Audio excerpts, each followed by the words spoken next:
Welcome in to the PFF NFL betting show. We have a special edition Thanksgiving Black Friday slate on the table for us. Ben, it's a good list of games we've got going on. Some barn burners, some real implications this week. We're going to break them all down. How are you doing? How are you feeling?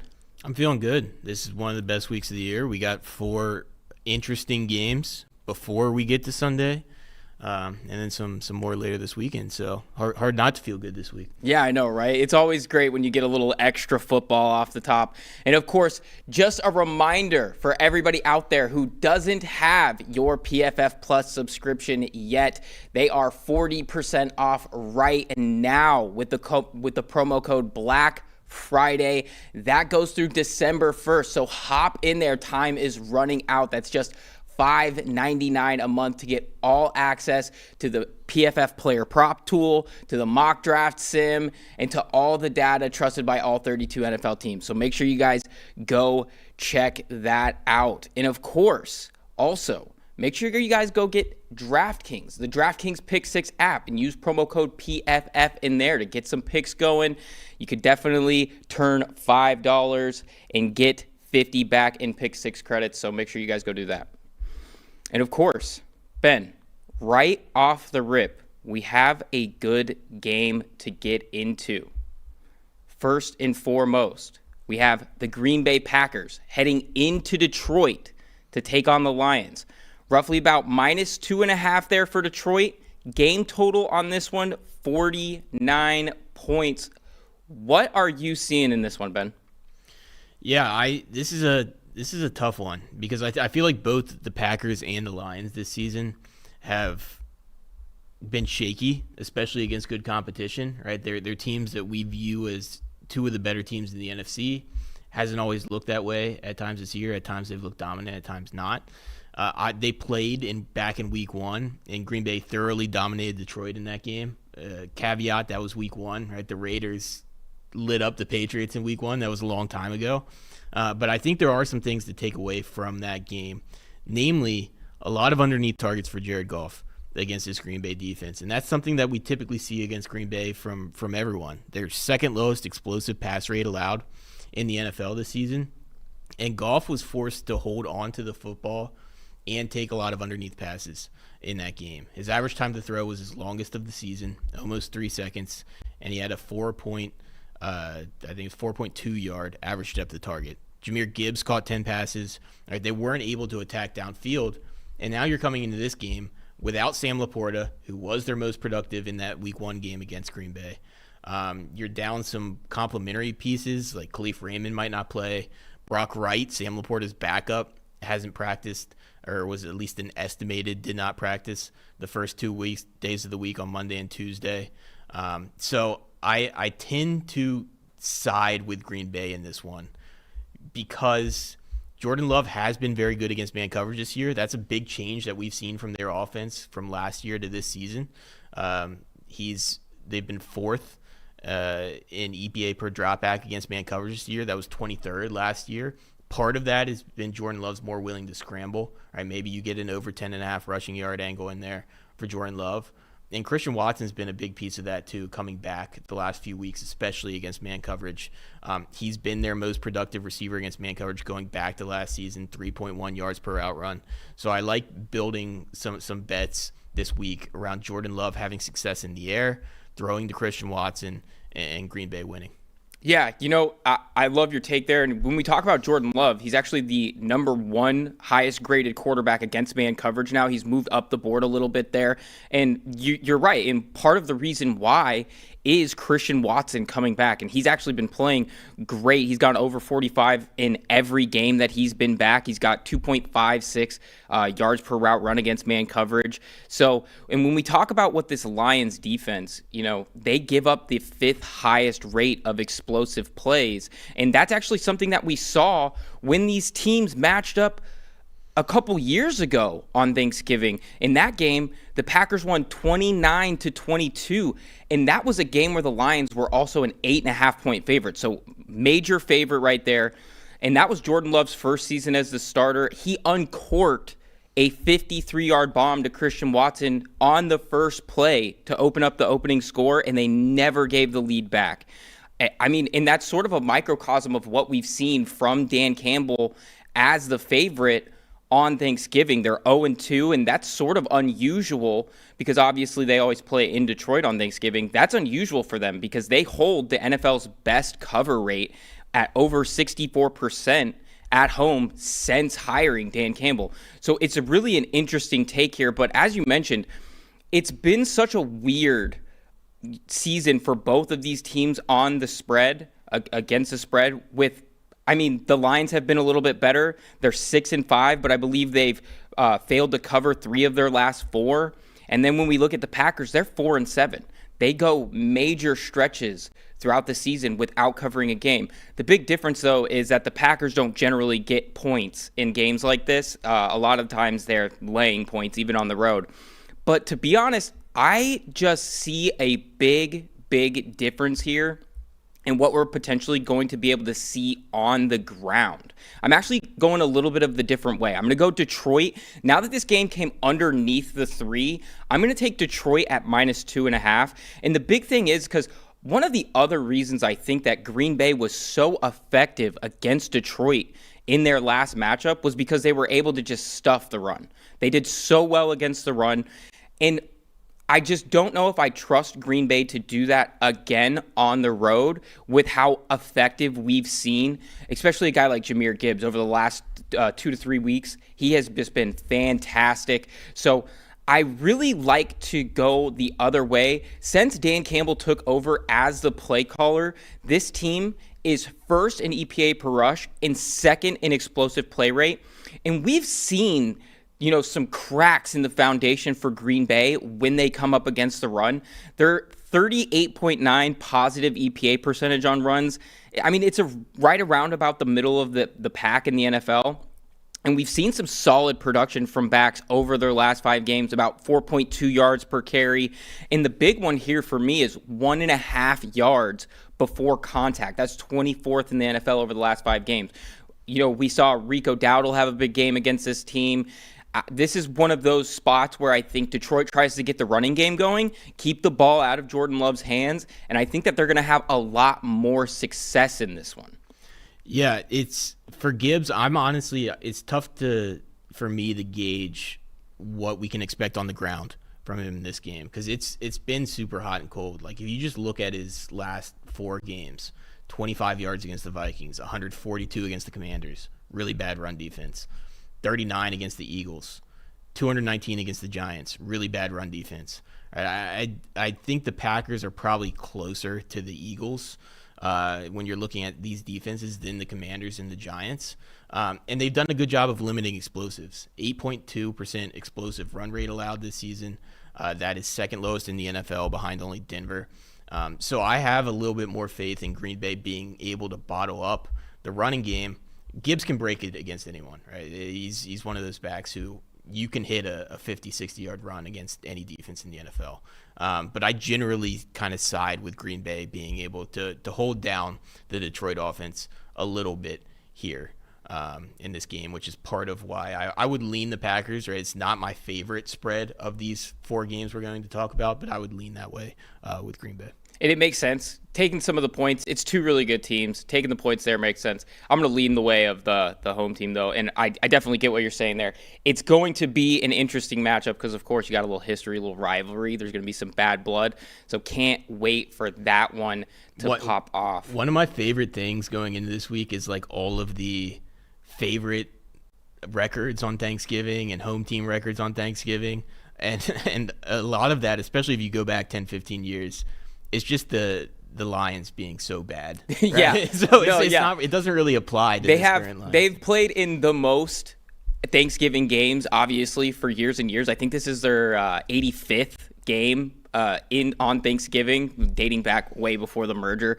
So, those are a lot of years where this Lions team was not terrific, which is interesting, though, because when I was a little bit shocked to see that when they do have Dan Campbell, it's actually been a little bit more of the same for them, despite being, such a powerhouse at home since they've hired him. So this is going to be one of those matchups that is, really interesting. There's a lot of implications with this one, with the playoff push coming up, and these guys are, jostling for position. So this is going to be, we always get a pretty solid matchup when these two teams set up, and now we get it to start Thanksgiving, which is going to be phenomenal. Yeah, real quick before we move on to the next game, a couple angles, player prop angles I like here. Talked about Love, over 227.5, and part of this is that Green Bay, if they're playing against a defense that plays a lot of too high, right, they can very easily just go super run heavy.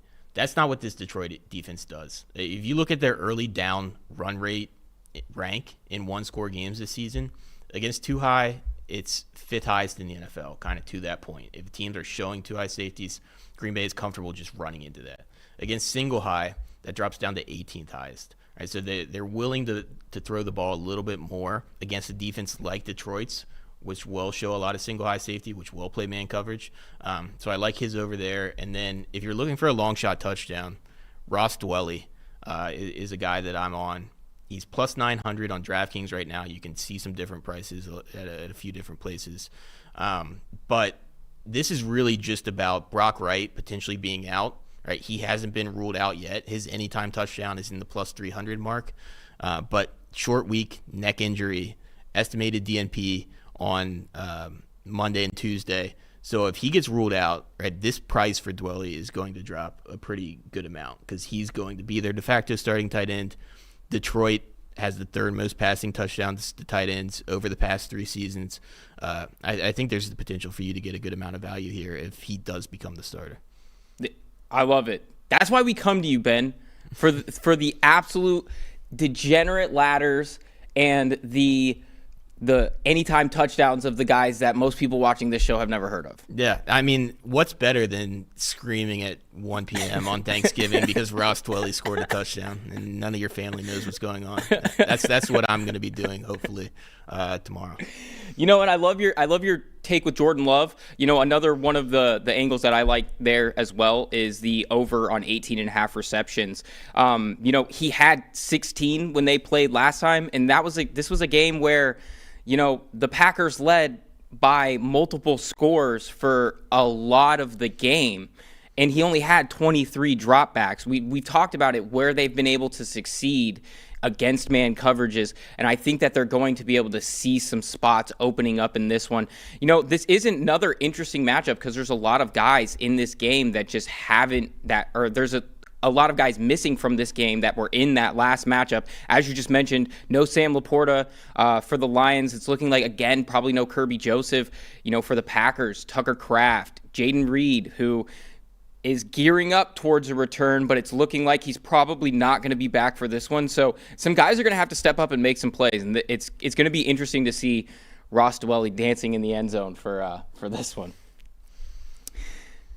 So the next game we have on the list here, Ben, we're going to Dallas.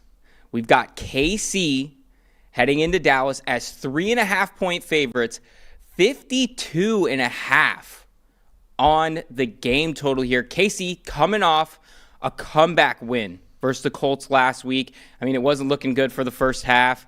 I thought that this might extend this losing streak to 3 games, but they obviously come back and win that game emphatically.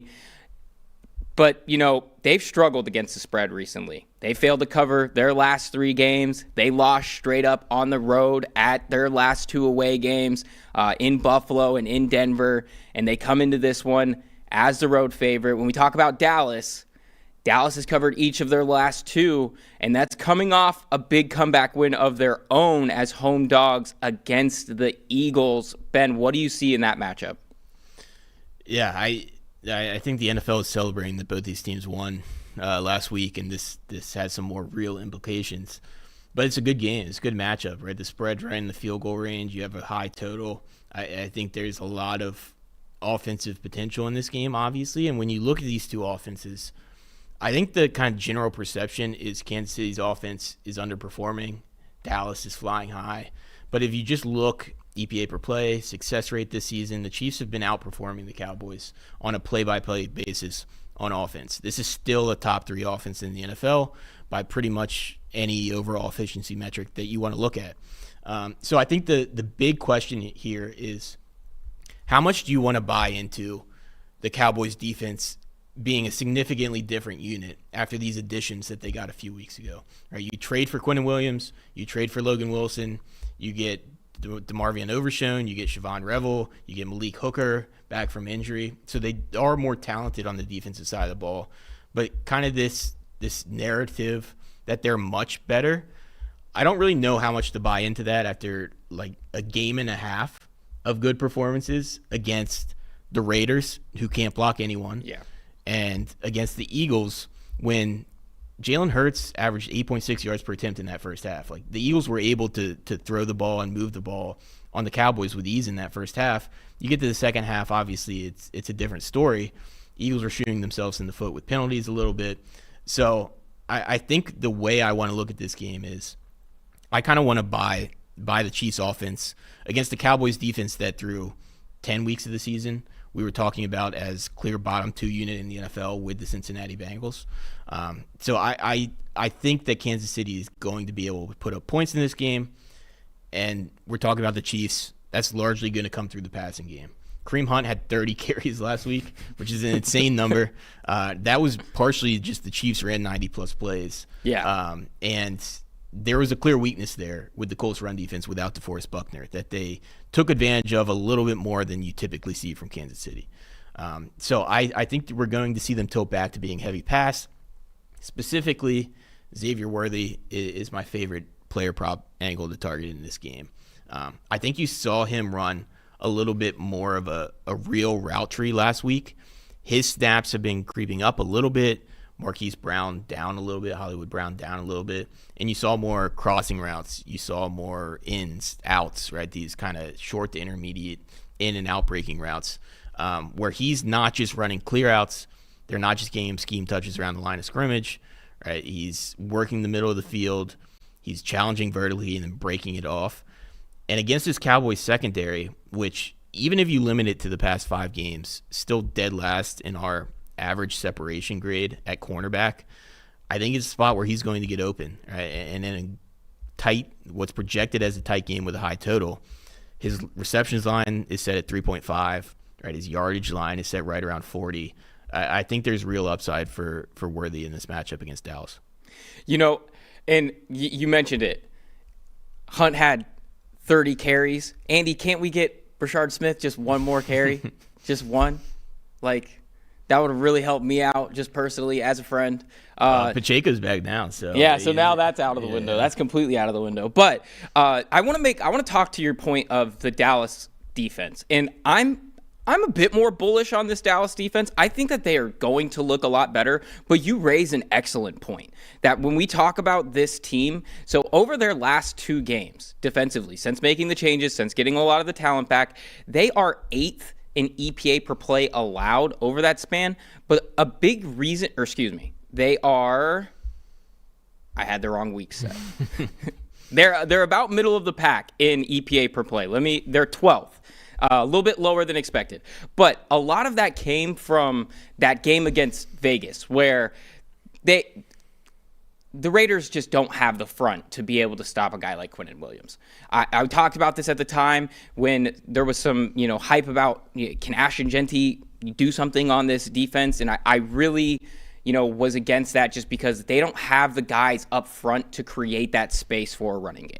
And then as that continues, that whole team's sort of falling apart. But when we talk about what we saw against that Eagles team, the Eagles were very effective, and we're going to get into it a little bit later when we talk about that Eagles game, but I think they have some troubles late in games where they really get stagnant on offense, and we've seen them get stagnant on offense quite a bit throughout this year where they just don't put the pedal to the metal, and they're not this very explosive unit we've seen in years past. So that's sort of where I'm at it's a completely different beast when you talk about this Chiefs team who is second in EPA per play. They have just been absolutely phenomenal when we talk about how they're able to move the ball through the air. They get some success on the ground and they become a much more effective unit. They had to take that running game out with against the Colts there. And I am just on this Chiefs team as well this week. -3.5, I get it. You're playing against the hook here, a 3-point favorite on the road. But this is a much different team than what we've seen the Chiefs face over the last few weeks, being favorites on the road by 2.5 in Buffalo. I don't see Dallas only being 1 point worse at home than Buffalo. And so, I'm going to be siding with the KC offense on this one, and I don't really think it's going to be particularly close. I think when we still see some of the coverage issues that Dallas has had, we're going to see Patrick Mahomes be able to throw the ball around a little bit. Ben, are there any other player prop angles that you're going to be attacking in this one? Yeah, let's talk about the other side a little bit because we haven't really hit the Cowboys offense against the Chiefs defense. Both these teams have a key offensive line injury. Trey Smith looks like he's going to be out for the Chiefs. Noteworthy with the Quinnen Williams matchup that you hit on a little bit. And Tyler Guyton, the tackle for Dallas, looks like he's not going to play. So that's at least worth noting on both sides. But this is a Cowboys offense that I'm not particularly worried about them putting up production against even a good defense, an above-average defense like Kansas City. We saw them struggle in the Denver game outside in Denver against arguably the best defense in the NFL. All right, I don't think at home in Dallas against the Chiefs is going to be similar to that. So I still think you can look at production here, especially if we're assuming that the Chiefs are going to push the scoring on the other side. And I prefer CeeDee Lamb to George Pickens if you're looking at these two receivers. And primarily, it's the Chiefs are going to play a lot of too high, right? That's what they've done under Steve Spagnuolo. They're top 10 in too high rate this season. And CeeDee Lamb's target rate is about 10 percentage point higher than George Pickens against too high this year. So over 6.5 receptions for CeeDee Lamb, I like. Their yardage lines are about the same range this week. I prefer Lamb to Pickens if you're looking for an over. There's also the anecdotal piece of this where CeeDee Lamb, scrutiny last week, dropped a lot of passes against Philadelphia, similar to what we saw in week 1 against the Eagles, where he dropped a couple key passes in that game. And came back the next week after week 1, 110 yards. I think we could see something similar this week. All right, and Brian Schottenheimer talked about it with Lamb after the game. He basically just said he's got that look in his eye. He means business. It's the same look he had after the first Philadelphia game. I think I let the cat out of the bag a little bit, but there will be plenty of balls going to 88 Thursday afternoon. All right, and I think that just kind of anecdotal piece coupled with the matchup setting up better for CeeDee. I like his receiving overs this week as well. And then the last player prop throw, and I'll add in here, I'll stick with a long shot anytime touchdown for those of you out here looking for those on Thanksgiving. Juju Smith-Schuster at 10-1 for the Chiefs. And this is really kind of he's on the field in the red zone type of play, right? If you just look most red zone routes since week 7, it's Worthy, it's Rice, and Juju is the clear wide receiver 3. Over twice as many routes run in the red zone as Hollywood, and over 4 times as many as Tyquan Thornton. Noah Gray potentially out this week with a concussion, right? That takes away another viable kind of body to get out there and option in the passing game in the red zone. So in a game with a total as high as this, I think Juju at 10-1 makes some sense. Yeah, no, I like that because what we've seen is, we've talked about it quite a bit when we talk about this Kansas City offense, is sometimes it's hard to nail down who is going to get the ball quite a bit. I mean, we know Rice gets the ball a ton, but really it's the rest of these guys, these second-level guys, that it's like, well, who is going to get the rock? And just being on the field is going to be conducive to that environment. Because a guy like Patrick Mahomes, I mean, this is a game where I like his passing overs as well. I mean, it's a little bit higher there at around 260. But, I mean, he's hit this in 4 of his last 5. And now he's going to face this Cowboys defense, which we've talked about. 31st in passing yardage allowed. And this is a zone-heavy team. Like, this is a Cowboys defense that plays one of the highest rates of zone in the NFL, if not the highest.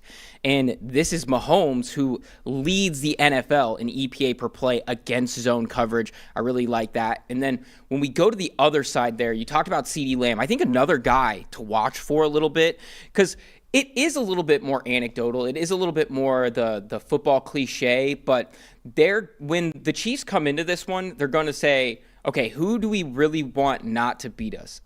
And seeing how well George Pickens has played, it's really hard to ignore, to think that they're not going to try to dedicate a little extra attention over to that side, just given how well he's been able to play, given how well he's been able to catch contested passes. You just really have to dedicate some extra attention over to him.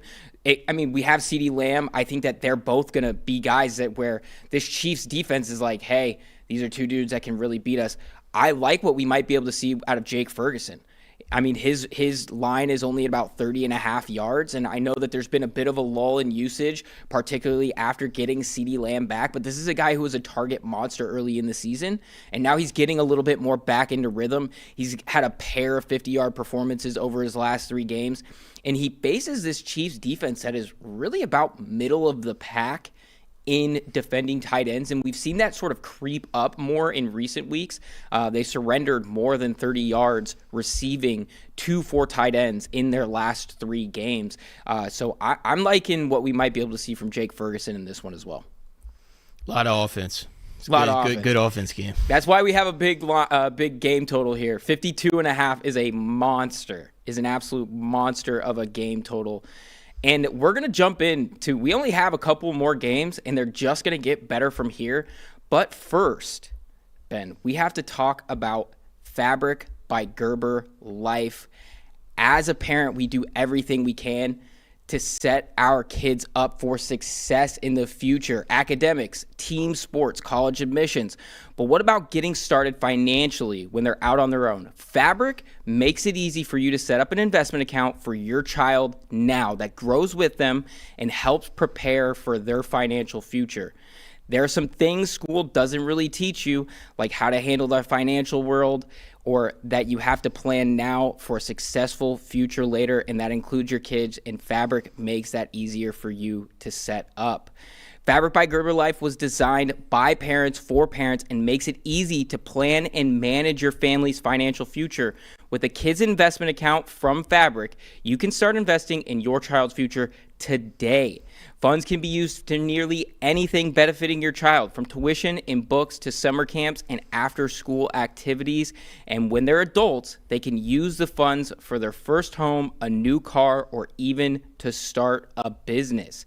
You can share your child's unique gifting leak with family and friends. So instead of them gifting things they'll outgrow for birthdays and special occasions, they can help grow your child's investments instead.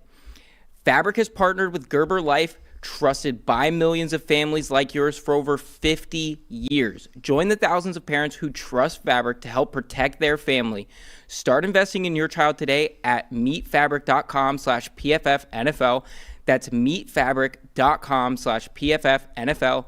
meetfabric.com/PFFNFL. Portfolios managed by Fort Washington Investment Advisors, Inc. Additional services provided by Apex Clearing Corporation. All investing is subject to risk. Learn more at meetfabric.com. Ben, the next game on the list has a lot of implications here in town. We have the Cincinnati Bengals heading into Baltimore to take on the Ravens. Ravens -7 in this one at home. Game total on this one, another big one, 52 points. Now, just to turn back the clocks a little bit, to all my Bengals fans listening, all the guys behind the glass, I'm sorry about this one. Bengals have just one win since week 2, but Burrow is expected back this week. Fingers crossed. Hopefully everything goes well there. But it looks like they're going to be without T. Higgins, who's dealing with a concussion after taking a pretty nasty hit last week.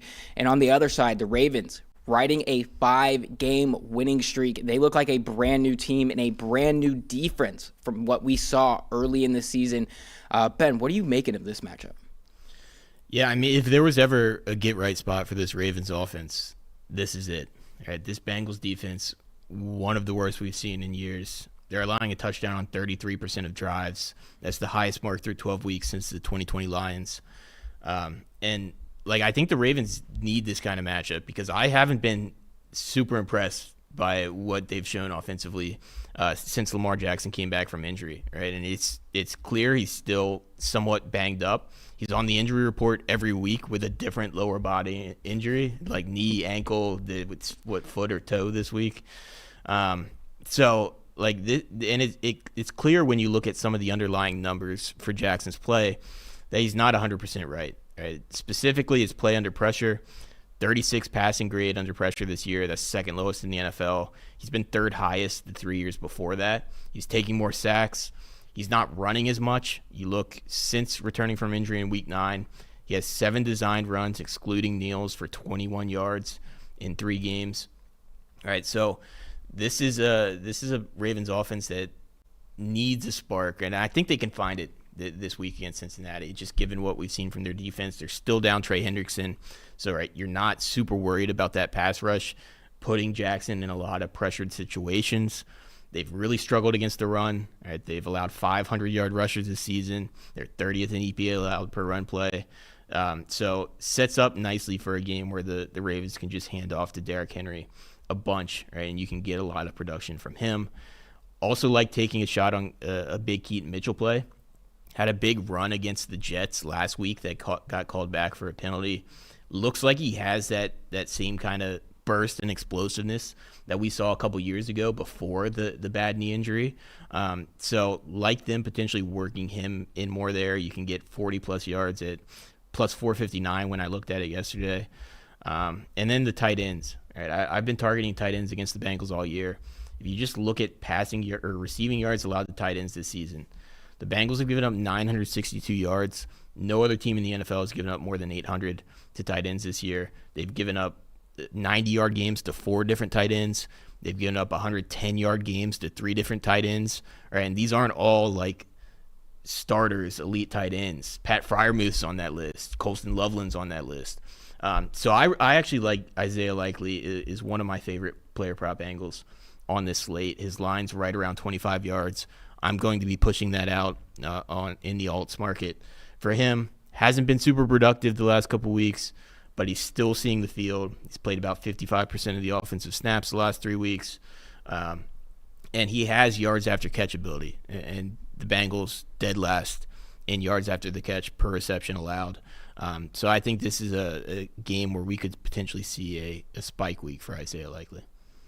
I like it too. I have an angle on some Mark Andrews that I'll get into in a second, but I'm with you there. I think that this is sort of a get right moment for this Ravens team, and even in some of their struggles, they've been winning games by pretty big margins. 12.8 average victory margin over their 5-game winning streak, and a big reason why that is because of how good the defense has played. We've talked about it quite a bit.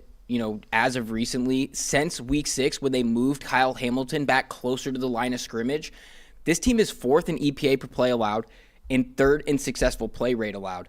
And offensively, we talk about it with Lamar on the field. This is still a team that's top 10 in EPA per play and 3rd in scoring drive percentage. And I just think that that's going to be a huge gap for a team like the Bengals, who, I mean, we've talked about it a lot. The Bengals defense is well documented as having struggled. Still no Trey Hendrickson. You have a pair of struggling rookies at linebacker. I think that this is an opportunity where you're going to see a bit of an outburst from guys like Lamar Jackson, guys like Mark Andrews. I think that you're really going to see a lot of production. I love your angle on Isaiah Likely.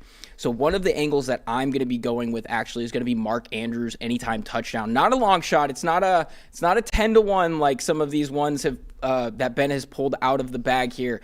But since Lamar has been back in week 9, Andrews has found the end zone in 3 of the last 4 games, and he's racked up 4 touchdowns over those games. And Andrews is without a doubt the favorite target of Lamar when he gets into the red zone. He's seeing nearly double the targets when Lamar is on the field in the red zone than any other player on this offense. And I mean, it makes sense. He's a big body target. They've had a lot of success targeting him down in the red area. And you mentioned it.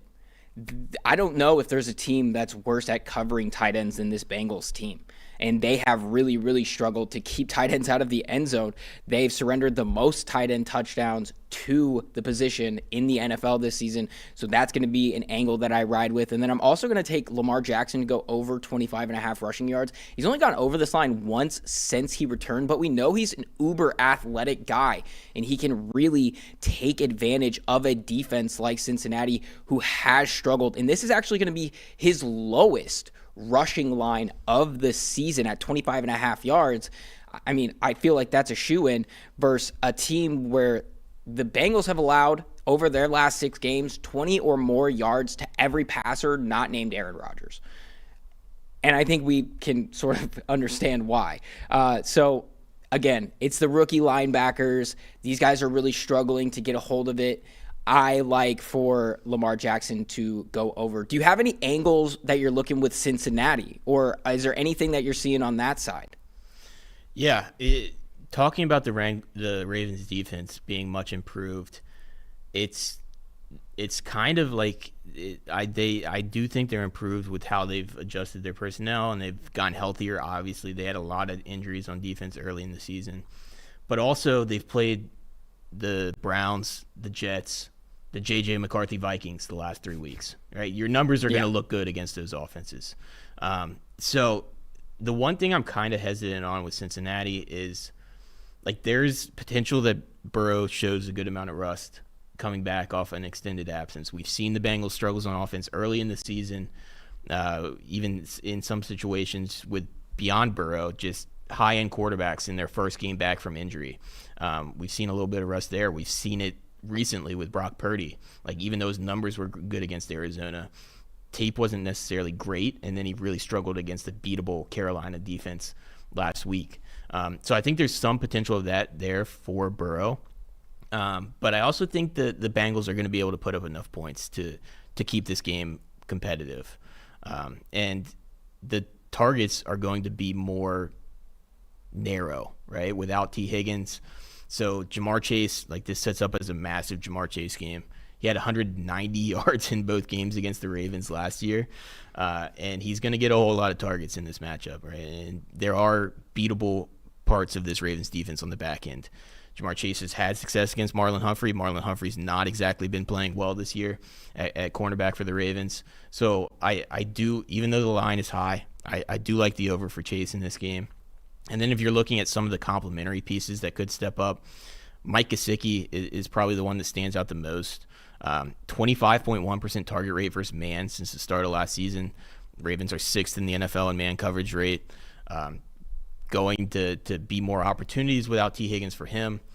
And then I just kind of have a soft spot for Mitchell Tinsley. He came through last week. He made you some money last week. Yeah, he came through last week with the anytime touchdown, over 11.5 receiving yards. When I was looking yesterday, I hadn't seen the receiving yards line out for him yet. But I think he's going to be on the field, right? And he's a guy who's seemingly made plays going back to the preseason when he's gotten opportunities. So at what should be a low line, I like his overs a little bit. In the run game, the Bengals have actually gone a lot more run heavy the last couple of weeks, and it's been all Chase Brown because P. Ryan's been out. Looks like P. Ryan's going to be back for this game. If you look at the last 3 games when P. Ryan was out, Chase Brown had an 89% snap share, 62% prior to that. And this is a Ravens defense who I don't love the Bengals' ability to be able to run on them. So have some interest in under 57.5 rushing yards for Chase Brown, just given he's going to be sharing the workload again potentially with P. Ryan. And the matchup, I think the Bengals are going to have to pass. They're going to have to kind of chase the Ravens. So I like his under there. Yeah, and I agree with you. And one of the angles that I'm actually going to be chasing is going to be a Chase Brown under on 14.5 rushing attempts. This is another one that our player prop tool likes that you can see on screen here. What we've seen is that, yes, we've seen a lot of production out of Brown over the last few games. But when we talk about what this team is as a whole, is over the last 2 seasons, no team has run the ball at a lower rate than the Cincinnati Bengals.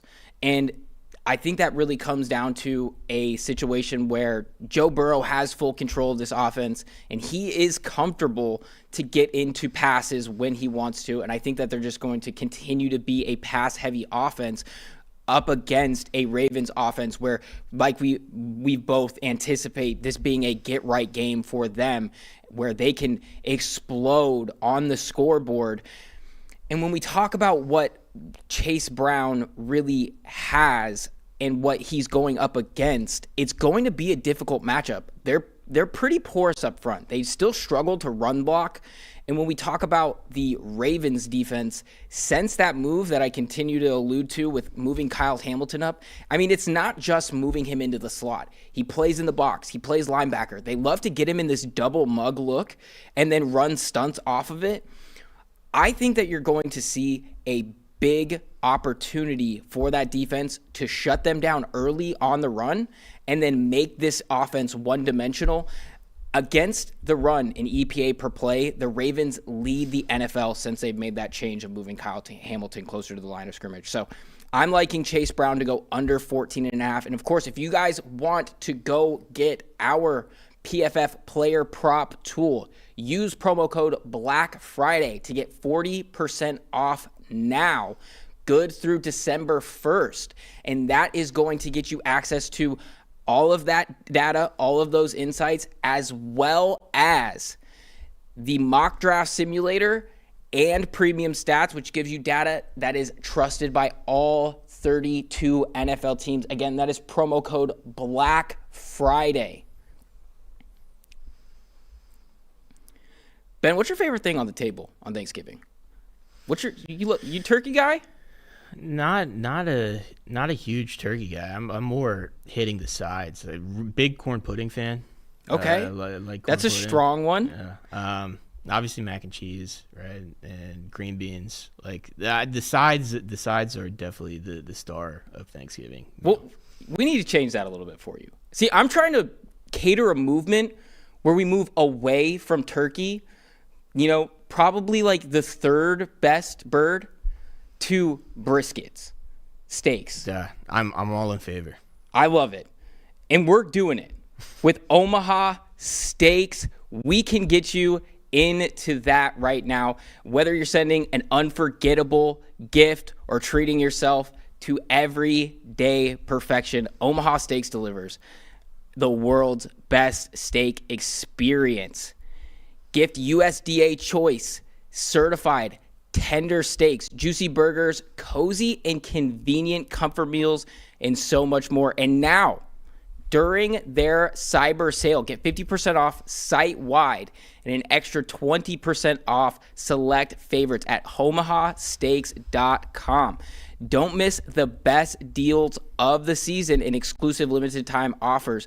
Plus, our listeners get an extra $35 off with promo code PFF at checkout. Terms do apply, so see the site for details. I love Omaha Steaks. I can't wait to break into some of these on Thanksgiving here.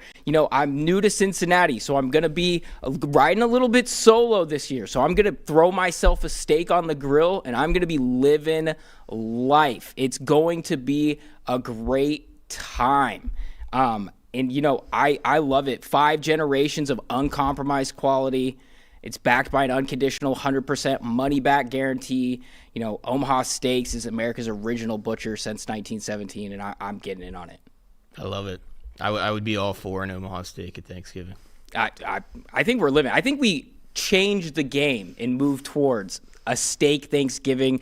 It's a new age and a new dawn for Thanksgiving dinner, and I'm here for it. All right, Ben, last game on the slate here we're going to be looking at, we have the Chicago Bears at the Philadelphia Eagles. -7 for the Eagles. Game total on this one, 44.5 points. Yeah, Bears +7 is my favorite spread bet of these 4 games for a few reasons. Right? The Bears offense has been very good, right, since their Week 5 bye, kind of looking at since Week 6. They have more gains of 15-plus yards than any other offense in the NFL. All right, it's not just big pass plays. They've complemented that with a good running attack as well. They're 3rd in rushing success rate since Week 6. Caleb Williams has looked more comfortable on play action. All right, they're 6th in yards per play action dropback over that same span since Week 6. That's an area that Philadelphia's defense has struggled. They're 30th in yards allowed per play action dropback on the season. And we've talked the last couple of weeks about Eagles defense is very good. All right, they're one of the better defenses in the league. That's probably going to be the case over the back half of the season. But that doesn't mean that there aren't areas on this defense you can exploit. Cornerback 2 is still an issue. We saw it last week with Adoree Jackson, especially for teams with multiple receivers on the outside who can get open. Andrew Makuba at safety is out, right? So they're bringing in Sidney Brown to replace him. It looks like Reed Blankenship is going to play. He's banged up, but I think he's going to be good to go. And I think the Bears qualify as one of these teams that can take advantage of that, right? Especially Luther Burden, right? One of my favorite spots to attack both traditional overs and alts in this game. Especially if Rome Odunze is getting the Quinyon Mitchell treatment in this one. Luther Burden, we've seen a kind of a fundamental shift in the Bears offense. He's taking the Zacchaeus snaps that we saw earlier in the season. He's been more productive than Zacchaeus all year. In the past 2 weeks, he has 45 routes. Zacchaeus has 16. All right, and so we're getting more playing time for Burden, who has been the Bears' most efficient receiver on a per snap basis. When you look at target rate, yards per route run, right, he's been at the top, higher than Rome Odunze, higher than DJ Moore, and he's going to be on the field more, likely in kind of that matchup that you want against the weaker of the Philadelphia cornerbacks. Looks like it's still going to be Adoree Jackson. He left last week's game with a concussion, but it was reported as game day concussion protocol, not an actual concussion. So he's been practicing in full. Seems like he's going to play. And Burden, I think, can win in that matchup, right, in the role that we've seen the last couple of weeks. Don't really have a ton of interest trying to figure out their run game. Like Swift and Monungai just kind of bouncing back and forth with who's leading that attack. Yeah. I've lost money trying to guess that run game the past couple weeks, so I've learned my lesson. I'm staying away. But I do think the Bears offense can have success. And then on the other side, this is a Philadelphia offense that, especially without Lane Johnson, like I don't trust. Right? This is a Bears defense that has been beatable, but it looks like they're getting Jalen Johnson and Kyler Gordon back. Those are 2 massive additions to their secondary. Their 2 best cornerbacks, and it looks like both of them are going to be back. They do play a good amount of man. We've seen the Philadelphia offense have more success against man. But if you just look the last 3 seasons, without Lane Johnson on the field, they're a bottom 5 offense in the NFL in success rate, alongside the Giants, the Jets, the Titans, and the Browns. They haven't been able to get the run game going consistently. This is a winnable matchup, but I don't think it's to the point that the Eagles should be 7-point favorites against the Bears team that has been able to force turnovers. Like, that's not necessarily consistent week to week, but it's something that they've been able to do for most of the year. And a Bears offense that I think can hit for some explosive plays against Philadelphia. You mentioned the secondary. Where did Nashawn Wright come from? Out of nowhere. 5 interceptions this season. That's tied for the league. Suddenly they have some pieces to work with, and especially if they're going to be getting healthier in the secondary. This might be a team where, we talk about it a lot, especially, when Judah's up here on the show with us. This Bears defense has really struggled in perfect coverage rate, but getting some of these guys back should really, really help that. And so I actually side with you on that front, where I just don't know how we can trust what Philly's going to put out. I'm actually going to be taking Chicago at +7 here on the road. the Bears, they've lost just one game since mid-September, and they're coming off their 4th straight win, and now they head on the road where they're 4-2 against the spread. The Phillies' 4-game win streak snapped last week by Dallas, and now they head home where they have covered each of their last 2. But the big thing for me is something that we saw in that Dallas game is that Philly wins close games. They don't really blow teams out quite as often anymore. Their average win margin in games is only 2.7 points. And a big reason why is because they're just not great at the end of games. In the 4th quarter, their scoring drive percentage in 1-score games is 30th in the NFL. That's just better than the Washington Commanders and the Cleveland Browns, but worse than the Tennessee Titans. That's a really tough look for an offense that's supposed to be this explosive unit with a lot of pieces throughout. Something's just not gelling for them, just not clicking for them. And I've heard a lot of narrative talk about it's how they start slow, but really for me, it's how they finish. They haven't been finishing well quite at all. And when we look at the other side of this, Chicago wins close games. They're top 10 in 4th quarter scoring drive percentage in 1-score games. And when we see the Eagles, just 3-9 as 7+ point favorites since the start of 2023.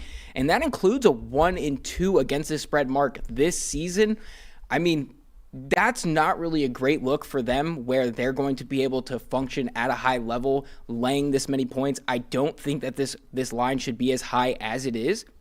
And one of the other big reasons is I think the turnover battle is going to be a key in this one where we talk about it. I just talked about Nahshon Wright with 5 interceptions, but this Chicago defense leads the NFL in takeaways, 12 over just their last 5 games. When we talk about Philly, they have the fewest giveaways in the NFL, but 2 of their 5 have come over their last 3 games. We saw one in Dallas in a pretty pivotal moment where they were driving, they were in field goal range or just outside of it, and they could have kicked that field goal potentially and made that a different game where Dallas has to come down and score to win and not let Brandon Aubrey kick that field goal. But that's just not how it worked out. So, I'm sitting here and I'm a little bit more hesitant for what this Eagles team is going to show us. And I've been a lot more encouraged about what Ben Johnson has gotten out of Chicago throughout this stretch. They look like a ultra competitive team. Those were games that they generally would lose, where it was few and far between that they were super competitive in games, but they would lose those games. And now they're super competitive in games throughout, but they win those games. And I think, this Eagles defense, still a strong unit, but they're not this unit that we talked about that led them to a Super Bowl last year with their phenomenal coverage. They're about middle of the pack, lower half of the league in coverage grade. So that's going to be something that I'm watching for. I think Caleb Williams can have a good day. Are there any other prop angles that you're targeting? You talked a little bit about Luther Burden. Any other angles or anything else you're seeing? Yeah, I like Dallas Goedert over 3.5 receptions. And this is another, he's kind of like A.J. Brown. He sees a bump versus man coverage. And I do think we're going to see at least a decent amount of that from Chicago, given what they've done this season. Chicago's 29th in receptions per game allowed to tight ends. They're also thin at linebacker. Right, we're getting some of those secondary pieces back, but Tremaine Edmonds went on IR. It looks like T.J. Edwards probably not going to come back for this game. So they're still thin there, and that's an attainable number for Goddard. And then I might as well round it out with a long shot touchdown. There's been some noise that the Eagles should give more work to Tank Bigsby. And like Saquon hasn't been super effective this year. He's banged up, right? He's been a limited practice participant this week, dealing with some injuries. A lot of conversation around Bigsby and how efficient he's been, and maybe he should get more carries. All right, you're getting that in the plus 900 range. I don't see any rushing yard markets out there for him. Don't mind that if he plays, but also don't hate throwing a long shot on him to score in this one. I like that. And of course, another one that I would love to hit on would be, some of the rushing game props for Kyle Monangai, DeAndre Swift. But as you mentioned, it's so difficult to determine what's going to happen in that backfield. It seems like every single week it swings a different way. So when we see some of the rushing lines for Kyle Monangai, 39.5 yards. I'm not seeing Swift's on here, 42.5 yards. So it looks like the markets don't quite know who they're going to be feeding either. But even at those, it's still just hard. It's like catching the falling knife. So that's going to be one that I end up staying away from, because I also have lost a little bit of money on trying to determine that workload over the last few weeks. So it's going to be one that I stay away from as well. And Ben, that does it for us. That concludes a excellent NFL slate. Real quick, give me the game that you're most excited about this week on the Sunday slate. On the Sunday slate, I think it's not necessarily from a betting perspective, but just the game I'm most excited for is Titans-Colts. It's just the Colts offense, how well they've been playing this year, going against the Texans defense, how well they've been playing this year. An important game for the AFC South. I think I lean Houston if we're just looking at the spread at +4, just because outside of elite teams, I don't want to be laying more than 3 points against this Houston defense with the way that they're playing. So I think I would lean that way, but either way, excited to watch that game. You know, in a good point, I took a bit of a hit going against the running game when they played the Bills a little bit ago, but I still like the angle of how strong they've been against the run, and it plays into what you're saying where they're getting points. It's too many points to be giving a defense that's this good. I mean, JT, obviously, phenomenal player, and he's going to have a good game. But I think that if they can at least restrict him to not absolutely explode, force Daniel Jones to beat them, that this line is well within reach. So I agree with you there. Partner, it's been a real one. Can't wait for a good day of football, a good week of football. And for everybody out there, make sure you guys go download the PFF Plus app, and also get your PFF Plus subscription right now for 40% off. That is good through December 1st. So time is running out. Make sure you guys get in on that now.